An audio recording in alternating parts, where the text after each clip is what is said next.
Hello friends, క్షీరాబ్ది ద్వాదశి 12వ తారీఖు 13వ తారీఖు అని డౌట్ మీకు కూడా ఉంది కదా. ఇప్పుడు చెప్తాను వినండి.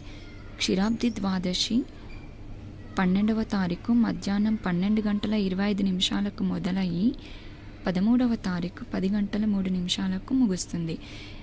విష్ణుమూర్తి ఆషాఢ మాసంలో ఏకాదశి నాడు నిద్రించి విష్ణుమూర్తి చిలుకు ద్వాదశి నాడు నిద్రలేస్తాడు అని చెప్పుకుంటాం అని మనకు పెద్దలు ఎప్పుడో చెప్పిన మాట. 13వ తారీఖు దాత్రి కళ్యాణం ఖచ్చితంగా చేయాలి. పెళ్ళి కాని వారికి పెళ్ళి అవుతుందని, పెళ్ళి అయిన వారికి ముత్తైదవతనం మంచిగా ఉంటుందని మన పూర్వీకుల నమ్మకం. 13వ తారీఖు ఉదయం బ్రహ్మ సమయంలో అంటే 3 గంటల నుంచి 5 గంటల వరకు ఈ రాత్రి కళ్యాణం అనేది చేయవచ్చు. తులసి కోట దగ్గర తులసి మొక్కలో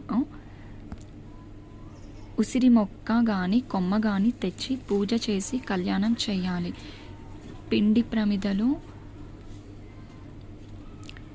పిండితో ప్రమిదలు చేసి పువ్వువత్తులు పెట్టి దీపాలు వెలిగించాలి. పిండి దీపాలు 11, ఉసిరి దీపాలు 11, మట్టి ప్రమిదలు, ఇలా మీకు ఎంత తోస్తే అంత, ఎన్ని దీపాలు వెలిగిస్తే అంత మంచిదని మన పూర్వీకులు చెప్పిన మాటే. పెళ్ళి కాని పిల్లలకు పెళ్ళి అవుతుందని అంటారు. పెళ్ళి అయిన వాళ్ళకు ముత్తైదువతనం మంచిగా ఉంటుందని చెప్తారు. లక్ష్మీ కటాక్షం కలుగుతుందని, పిల్లలు వృద్ధిలోకి వస్తారని పెద్దలు చెప్పిన మాట.